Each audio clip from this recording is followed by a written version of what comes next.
Good morning everyone, I'm Saloni Goyal and today I'll be discussing the first chapter of Hornbill, and that is The Portrait of a Lady by Khushwant Singh.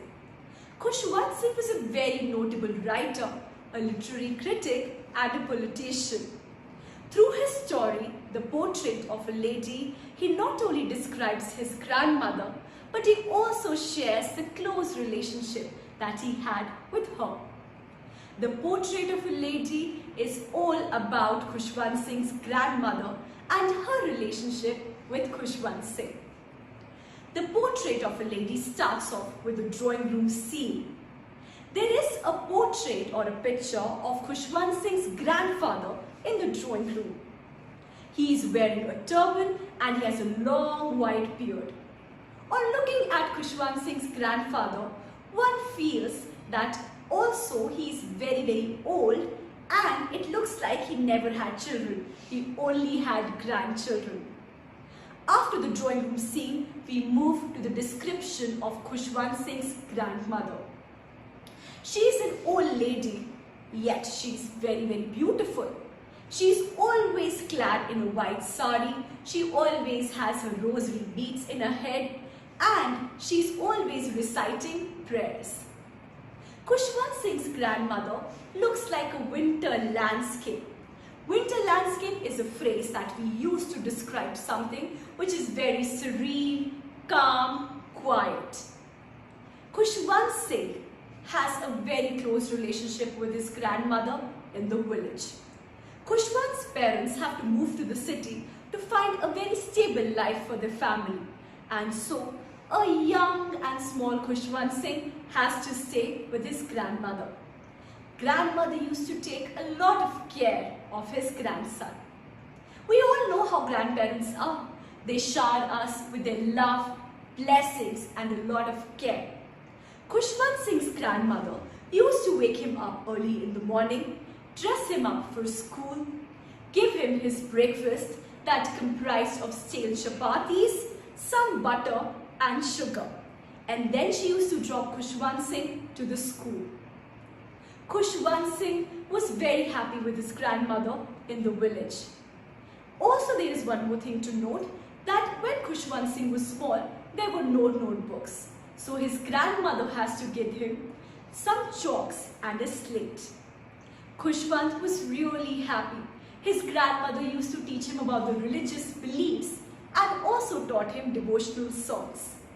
But soon their relationship that was so close in the village experienced a turning point. And that turning point came when Khushwant Singh moved to city with his grandmother. In the city, Khushwant Singh and his grandmother became a little distant. A small boy who used to go with his grandmother to the school was now forced to go to school in a motor bus.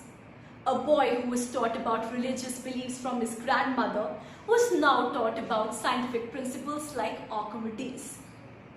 Grandmother started feeling a little aloof, but she had to understand the fact that city life was different from that of village. In the city, grandmother used to resort to the company of sparrows, and being with the sparrows was the best time for the grandmother. In the village, the grandmother used to feed stray dogs, and in the city, she used to feed the hungry sparrows. Now, eventually, when Khushwant Singh went to the university, his parents decided that he needed a separate room, and that was the final thing that snapped grandmother and Khushwant Singh's relationship. Being in the same room gave an opportunity to both of them to connect more. But in separate rooms, grandmother was feeling very sad and alone. But yet she was so confident that she never she expressed her emotions or her sentiments to her grandchild. After the university, Khushwant Singh decided that he had to go to abroad for 5 years. Khushwant Singh was both happy and sad. Happy for his career and sad because he had to go without his grandmother. Grandmother had this time accepted her resignation with seclusion. Accepting your resignation with seclusion is a phrase that refers to something that you have accepted in your life. Though you might not feel very good about it, yet you accept your destiny and fate. Even when Khushwant Singh was going abroad, she did not cry, she did not become angry, she did not show her sentiments. She had accepted her destiny. Khushwant Singh was feeling bad that since his grandmother is so old, he might not see her when he returns back after 5 years. But that thing went wrong.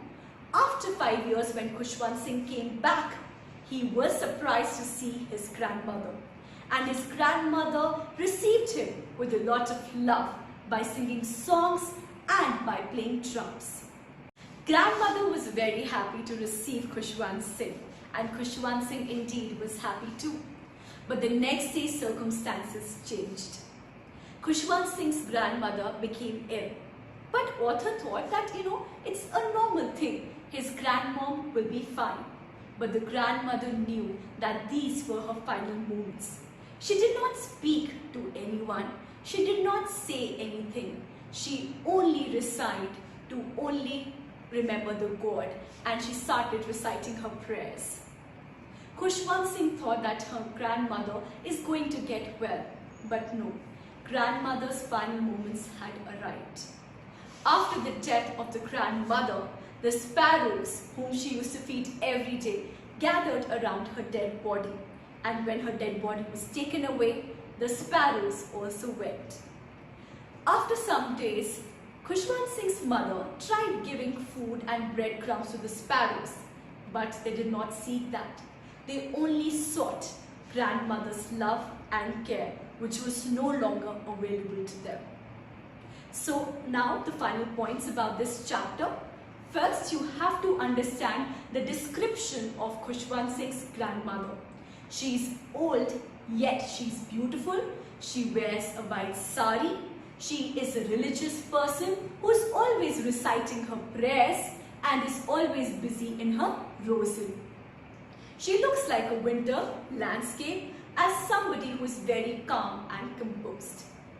Now let's go to the phases of Khushwant Singh's relationship with his grandmother.